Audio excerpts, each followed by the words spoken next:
تو خدا کا واسطہ ہے مالک اشتر کو اگر آپ نے قطب الاقطاب نہیں ماننا، میں اپنے نظریے سے بیان کر رہا ہوں، اگر آپ نے ان کو غوث الاغواث نہیں ماننا، میں بھی نہیں کہتا کہ مانو، کم سے کم اس پر اپنی زبان تو خاموش کر لو. یہ جو آپ کے آگے جو ولگر الفاظ نکل رہے ہیں، تو ذرا یہ تو بتا دیں کہ پھر قاتل عثمان کون ہے؟ یہ جو نام آئے ہوئے ہیں اور یہ جو روایات آئی ہوئی ہیں جس میں حضرت محمد بن ابی بکر کو بھی انوالو کیا جا رہا ہے، ٹھیک ہے، اور پھر اسی طرح مالک اشتر کو بھی انوالو کیا جا رہا ہے، اور بھی کئی نام ہیں، تو پھر قاتل عثمان ہے کون؟ کیا گمشدہ ہے کوئی شخصیت؟ رہیے بتا دیں ذرا. تو میرے نزدیک جو حضرت عثمان کا معاملہ ہے نا، جو ان کے داماد تھے مروان، بہت ساروں کو پتہ ہی نہیں کہ مروان بن حکم جناب عثمان کے داماد ہیں، بہت ساروں کو پتہ نہیں.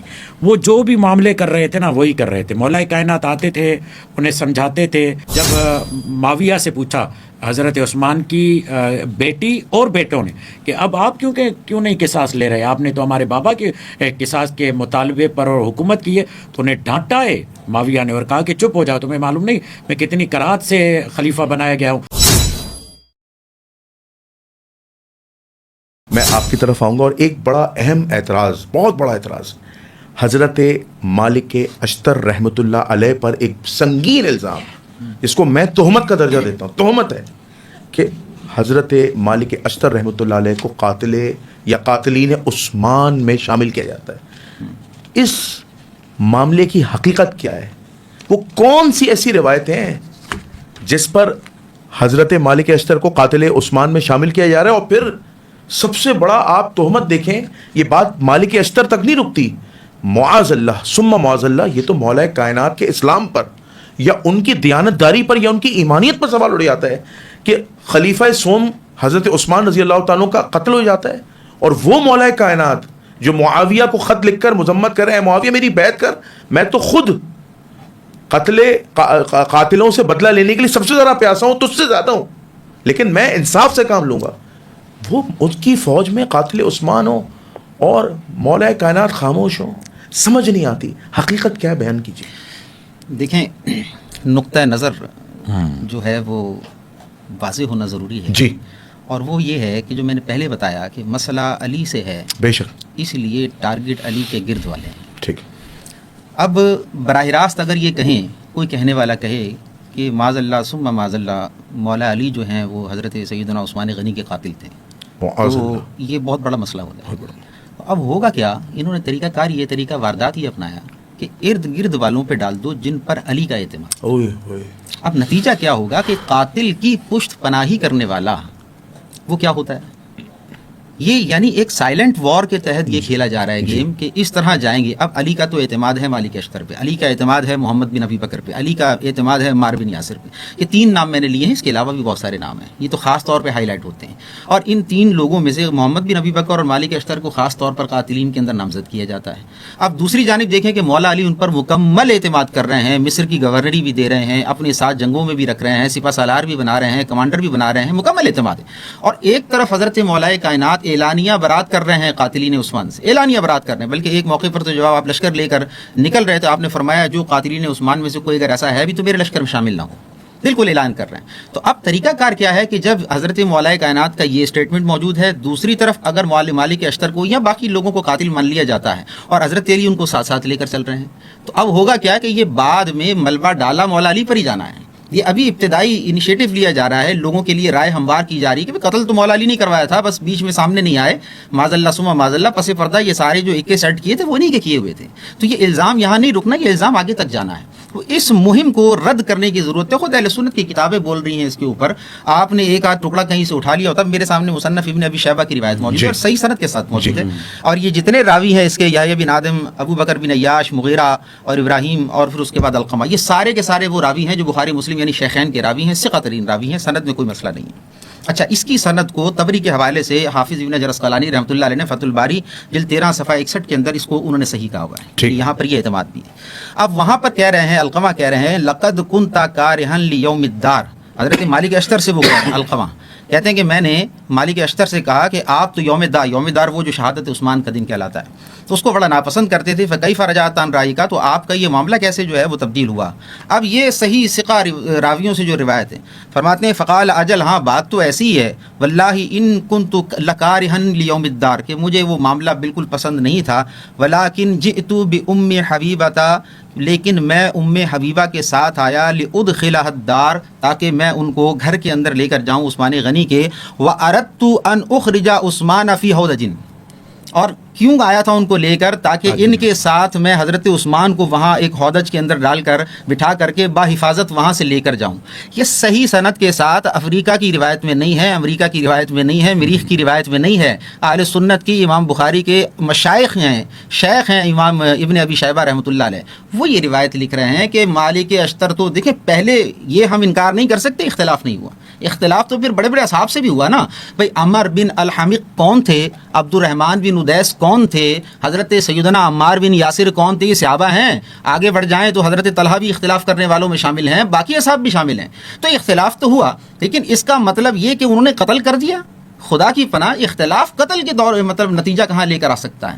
یہ کوئی بات نہیں ہے۔ اختلاف کیوں ہوا وہ ایک پورا پس منظر ہے حضرت عثمان کے رضی اللہ تعالیٰ عنہ کے بعض معاملات سے، بعض پولیٹیکل ڈیسیجن سے، بعض انتظامی جو گورنر لگائے، ادھر ولید بن عقبہ کو لگایا ہے، حضرت عبداللہ بن سعد بن ابی سرہ کو لگایا، منہج شیخین کے خلاف لگایا، کیونکہ وہ ایسے لوگوں کو مین پوزیشنز نہیں دیتے تھے۔ حضرت عبداللہ بن سعد بن ابی سرہ چونکہ یہ کاتب وحی رہے، پھر ایک زمانے کے اندر چلے گئے، پھر دوبارہ اسلام لے کر آئے، تو حضرات شیخین ایسا نہیں کرتے تھے، لیکن حضرت عثمان نے یہ ڈیسیجن لیا، اور بھی پھر مروان رسول خدا نے تو ان کے لیے کہا ہوا تھا کہ جہاں بھی ملے اسے قتل کر دو۔ یہ تو فتح مکہ کے موقع پر یہ بات موجود ہے، لیکن اب حضرت عثمان نے جو پالیسیز اس طرح کی اختیار کی، وہ دیکھیں ایک ڈیبیٹیبل بات اپنی جگہ، صحابہ نے اس سے اختلاف کیا۔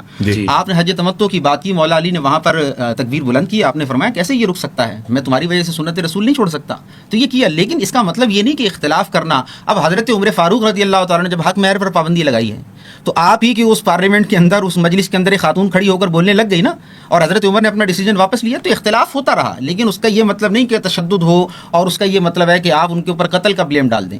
یہ صحیح روایت حضرت عثمان، حضرت ام حبیبہ کو ساتھ لے کر حضرت عثمان کے گھر پہ جا رہے ہیں، لے جانے والا کون ہے؟ مالک اشتر ہیں، اور راوی سارے ثقہ ہیں، بخاری مسلم کے راوی ہیں، لیکن یہ روایت ہماری قوم کو نظر نہیں آئے گی۔ ہماری قوم کو وہ لنگڑی روایتیں نظر آئیں گی جن کے اندر کوئی نیگیٹو پس منظر، خدا جانے کسی راوی نے گھڑ دیا، لگا دیا، بول دیا، بس وہ اٹھا لیا۔ تو خدا کا واسطہ ہے، مالک اشتر کو اگر آپ نے قطب الاقطاب نہیں ماننا، میں اپنے نظریے سے بیان کر رہا ہوں، اگر آپ نے ان کو غوث الاغواث نہیں ماننا، میں بھی نہیں کہتا کہ مانو، کم سے کم اس پر اپنی زبان تو خاموش کر لو۔ یہ جو آپ کے آگے جو ولگر الفاظ نکل رہے ہیں، یہ خود اندازہ لگائیے، جس پر علی کو اعتماد ہو، اگر یہ علی وہ الفاظ تمہارے سن لے، مولا کائنات سن لے، تو ان کو کتنی تکلیف ہوگی، اور جو علی کو تکلیف دینے والا ہے وہ نبی کو تکلیف دینے والا ہے، اور یہ سلسلہ پھر آگے چلتا ہے۔ تو کچھ حیا کر لیے جائے اس معاملے میں۔ ہمارے سامنے بے شمار شواہد ایسے ہیں کہ حضرت مالک اشتر کا اس مشاجرات میں، حضرت عثمان غنی کے دور میں جو اختلافات ہوئے، بقیہ اصحاب کے ساتھ آپ کا بھی ایک اختلاف تھا، لیکن وہ اختلاف ایک نوعیت تک رہا، قتل میں آپ کا کوئی کردار نہ تھا، نہ ہے، نہ کوئی ثابت کر سکتا ہے، اور یہ بات بالکل واضح ہے۔ البتہ باقی جو لوگ جنونی ہیں، ان کی جنونیت کے لیے اللہ سے ہدایت کی دعا۔ اچھا، اس میں ایک چھوٹی سی بات بتا دیجیے گا حضرت مالک اشتر کے حوالے سے، کہ پھر اعتراض کرنے والے نا ایک سوال اٹھائیں گے کہ آپ نے بڑی اچھی، علامہ صاحب، مفتی صاحب، آپ نے بڑی اچھی بات کی، آپ نے مالک اشتر کا دفاع کیا، تو ذرا یہ تو بتا دیں کہ پھر قاتل عثمان کون ہے؟ یہ جو نام آئے ہوئے ہیں اور یہ جو روایات آئی ہوئی ہیں، جس میں حضرت محمد بن ابی بکر کو بھی انوالو کیا جا رہا ہے، ٹھیک ہے، اور پھر اسی طرح مالک اشتر کو بھی انوالو کیا جا رہا ہے، اور بھی کئی نام ہیں، تو پھر قاتل عثمان ہے کون؟ کیا گمشدہ ہے کوئی شخصیت؟ رہیے بتا دیں ذرا۔ دیکھیں، جو مجموعی روایات ہیں جن سے یہ اعتماد کرتے ہیں، جو یہ روایت لاتے ہیں نا آپ کی نقد کے اوپر، اسی روایت کے اندر آخر میں موجود ہے قاتل کا نام بھی وہاں لکھا ہوا ہے، اور ایک نہیں تھے قاتل، قافل متعدد تھے، ایک آدمی نہیں تھا جس نے قتل کیا، لیکن خاص طور پر جو نام جبلہ کا نام وہاں لکھا ہوا ہے۔ لیکن دیکھیں، یہ ایک موب تھا، اس کو آپ بلوا کہتے ہیں، اسی لیے تو وہ چیزیں جو ہے نا آپس میں مکس ہو گئے۔ بلوا کہتے ہیں موب کو، ایک دم آ کے کسی نے ہلہ بول دیا اور اس میں پتہ نہیں چل رہا کسی نے کیا۔ اب ایک آدمی ایک جگہ کہہ رہا ہے کہ میں نے دیکھا یہ ہوا، دوسرا کہہ رہا ہے اسی جگہ میں نے دیکھا یہ ہوا، تو یہ چیزیں مختلف ہو گئی تھی۔ اچھا، صحابی رسول تو نہیں ہے نا کوئی؟ صحابی رسول قتل کے اندر اہل سنت کے مطابق کوئی صحابی رسول انوالو نہیں ہے، اور جو خاص ڈومینیٹ پرسنالٹیز ہیں جیسے محمد بن ابی بکر، چونکہ یہ صحابی نہیں ہے، اور حضرت مالک اشتر بھی میری تحقیق کے مطابق صحابی نہیں، اگرچہ یہ عہد جاہلیت بھی انہوں نے پایا ہوا ہے، تبھی مطلب پہلے سے یہ تھے، لیکن اسلام بعد میں لے کر آئے، اور نبی کریم صلی اللہ علیہ وسلم سے ان کی ملاقات نہیں ہو سکی، لیکن مخدرم کہلاتے ہیں۔ حافظ ابن حجر عسقلانی رحمۃ اللہ علیہ تقریب میں ان کو مخدرم ثقۃ من الثانیہ، دوسرے درجے کا مخدرم ایسے لوگ شخص کو کہتے ہیں جنہوں نے وہ زمانہ بھی پایا ہو جو نبی کریم صلی اللہ تعالی وسلم کا ہے، اور پھر اس کے بعد کا زمانہ بھی، البتہ آپ سے ملاقات نہیں ہو سکی۔ تو بڑے پرسنالٹیز میں سے حضرت مالک اشتر ہیں، تو ان پر بھی الزام لگایا جاتا ہے. یہ بھی اس میں کوئی شامل نہیں ہے. اختلاف کرنے والوں میں شامل ضرور تھے. اختلاف میں صرف میں نے پہلے بھی عرض کیا مالک اشتر اکیلے نہیں ہیں، آپ کے ساتھ بہت سارے لوگ ہیں. پردہ پڑا رہنے دیں. اگر یہ پردے آپ اٹھانا چاہتے ہیں تو یہ سلسلہ پھر رکے گا نہیں، پھر آپ کو پریشانی ہوگی. جی اچھا، میں علامہ دلشاد میدی صاحب کی طرف آؤں گا. دلشاد میدی صاحب، میرا سوال بالکل سیم یہی ہے. یہ بتائیے کہ حضرت عثمان کے قاتلین میں کون لوگ ملوث تھے، اور پھر آپ یہی بتائیے مکتبہ اہل بیت علیہ السلام سے کہ مالک اشتر پر یہ الزام کیوں لگایا جاتا ہے کہ وہ قاتل عثمان پہ تھے. وہ ٹھیک ہے، ایک وجہ آپ نے بتا دی کہ علی سے بغض، لیکن کچھ چیزیں پریکٹیکل ہوتی ہیں، کچھ روایتیں بڑی پریکٹیکل ہوتی ہیں، بڑے ٹھوس ثبوت پیش کرتی ہیں. ذرا اس حوالے سے روشنی ڈالیے گا. آغا مسئلہ یہ ہے نا کہ قاتلین عثمان میں کون تھے. یہ تو قبلہ بزرگوار بچ بچا کے نکل گئے، اور ہم تو ویسے ہی کسی کو شامل کر لیں تو مسائل ہو جاتے ہیں، مصیبت ہو جاتی ہے. تو یہاں تو ہمارے پاس فہرست موجود ہے جس میں وہ لانے والے اور سر فہرست جو نام آتا ہے، مثلا میں لے لیتا ہوں نام، عمر ابن ابلاس کا نام آتا ہے. اس نے کیونکہ انہیں مصر سے خلیفہ نے ہٹایا گورنری سے، تو وہ بھی ایک بہت بڑا موب لے کر آئے اور ان کی جگہ پر ایسے بندے کو گورنر بنایا. اب یہ ہم اس کو یوں پھر گھما سکتے ہیں کہ یہ کام مروان کر رہا تھا. سب جو بھی کام کر رہا تھا نا، حقیقت میں آج میں ایک بات سوچ رہا تھا، جیسے وہ کہتے ہیں نا کہ ایک ابن عربی نے ایک مقولہ پیش کیا ہے اپنا اس کے لیے، امام حسین کے لیے، کہ حسین در اصل اپنے بابا کی تلوار، اپنے نانا کی تلوار سے مارے گئے. نہ رسول خدا اپنے حسین کے اتنے فضائل بیان کرتے، نہ لوگوں کو حسد ہوتا، نہ ہی یہ معاملہ ہوتا. تو میرے نزدیک جو حضرت عثمان کا معاملہ ہے نا، جو ان کے داماد تھے مروان، بہت ساروں کو پتہ ہی نہیں کہ مروان بن حکم جناب عثمان کے داماد ہیں. بہت ساروں کو پتہ نہیں. وہ جو بھی معاملے کر رہے تھے نا وہی کر رہے تھے. مولا کائنات آتے تھے، انہیں سمجھاتے تھے. حضرت عثمان چونکہ معمر تھے، 75 سال کے تو اوپر تھے حضرت عثمان. جی جی جی. جب وہ چلے جاتے مولا کائنات، پھر وہ اپنے داماد کی باتوں میں آ جاتے، ولید کی باتوں میں آ جاتے، یعنی اپنی بچیوں کے رشتے نامناسب جگہوں پہ کر دیے، یا جو ہے عبداللہ ابن ابی سرہ کو گورنر کر دیا مصر کا. یہ ایسا آدمی ہے کہ جس کے لیے رسول خدا نے یہ جملہ کہا کہ یہ فتح مکہ کے موقع پر جہاں بھی مل جائے اس کو مارو. کیوں؟ اس لیے کہ یہ رسول کی خبر چینی کرتا تھا، بتاتا تھا.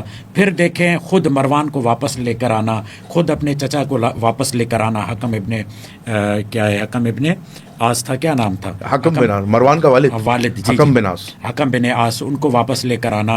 اور پھر نہ فقط اتنا بلکہ اور بھی بہت سارے معاملہ، یہ سب مل کر اس میں جب موب میں سارے آئے، صحابہ بھی تھے، غیر صحابہ بھی تھے، معتبر لوگ بھی تھے، تمام چیزیں. یا آپ دیکھیں نا اس مروان کا یہ کہنا کہ جناب طلحہ کے قتل میں جو قاتلین طلحہ ہیں وہ مروان ہے خود جنگ جمل میں موجود بھی انہی کی طرف سے، اور اسی کو مار کر کہتا ہے میں نے جو ہے قتل عثمان کا بدلہ لیا. اگر مروان کی اس بات کو لیا جائے تو پھر تو قاتل طلحہ ہوتا ہے کہ اس نے قتل عثمان کا بدلہ لیا. تو عشرہ مبشرہ ہے. جی، تو کہنے کا مقصد یہ کہ کہاں سے بقول قبلہ کے یہ کہاں سے بچائیں گے اپنے آپ کو. یعنی کیا کہتے ہیں کہ منہ بھی اپنا، ہاتھ بھی اپنا. یہ وہ مسئلہ ہے. اتنے معاملات ان کے یہاں گمبھیر ہے، اتنے معاملات ان کے ہاں گمبھیر ہیں. اور پھر آپ مشاجرات صحابہ کے معاملے میں جب خاموش ہیں تو اپنے منہ پر ہاتھ رکھیں. جنہیں بولنے کی اجازت ہے وہ بولیں، اور جنہیں بولنے کی اجازت نہیں ہے کہ وہ نہ بولیں. یہ سارے کام تقریباً میرے پاس 8-10 کام ایسے لکھے ہوئے ہیں جس کی وجہ سے خلافت عثمانی، حضرت عثمان ضعیف ہوئی، کمزور ہوئی. اور اس میں اہم ترین رول کس کا تھا؟ مروان کا، جس کے لیے مولا کائنات بار بار کہہ رہے تھے. اچھا، اس کے علاوہ آپ دیکھیں 2 باتیں یہاں پر کروں. ایک تو یہ کہ امام حسن حسین کے ذریعے سے مولا کائنات نے جناب عثمان تک پانی پہنچایا. یہ کہہ رہے ہیں کہ جب جناب عثمان چھت پر آئے اور کہا کہ تم میں سے یہاں کون ہے؟ پوچھا فلاں فلاں. نہیں کہا علی کہاں ہے؟ کہا علی بھی نہیں ہے. کہا یہاں پانی نہیں، پانی پہنچاؤ. تو اتنی بھیڑ تھی کہ حسن و حسین جاتے جاتے ان کے ابا کپڑے پھٹ گئے، اتنی بھیڑ تھی وہاں تک. پانی پہنچانے والے 3 مشکی سے پانی کا معاملہ، وہ تمام چیزیں. اب جب یہ کہتے ہیں کہ علی مولا نے قصاص سے کا مطالبہ نہیں کیا یا قاتلین عثمان نے بدلہ نہیں لیا. تو بے نے یہی سوال جب معاویہ سے پوچھا حضرت عثمان کی بیٹی اور بیٹوں نے کہ اب آپ کیوں نہیں قصاص لے رہے, آپ نے تو ہمارے بابا کے قصاص کے مطالبے پر اور حکومت کی ہے. تو انہیں ڈانٹا ہے معاویہ نے اور کہا کہ چپ ہو جاؤ, تمہیں معلوم نہیں میں کتنی کراہت سے خلیفہ بنایا گیا ہوں, اور اب اگر میں عثمان کے خلاف قصاص کا مطالبہ کروں گا تو یہ جو میری خلافت ہے یہ اور خطرے میں پڑ رہا ہے. وہی اعتراض جو علی پر کر رہے تھے اب وہی اعتراض خود پر بھی آ رہا ہے. تو کہنے کا مقصد یہ معاملات بہت گمبھیر ہیں, اس میں دست و گریبان ہیں, صحابی تابعی سب موجود ہیں, اس میں مشخص کوئی بھی نہیں. مروان کو دیکھیں تو وہ کہتا ہے طلحہ زبیر والے تھے, انہوں نے آ کر حضرت عثمان کو قتل کیا, یہ تمام چیزیں. اچھا پھر اگر آپ اس معاملے کو حل بھی کرنا چاہتے ہیں تو ان کے گھر کے افراد سے حل کریں. ان کے گھر کے افراد کون تھے جو چاہتے تھے کہ, اور اس کا بینیفیشری کون زیادہ ہوا, یعنی قتل عثمان کا فائدہ سب سے زیادہ کس کو پہنچا, اب ان کی طرف جائیں معلوم ہو جائے گا.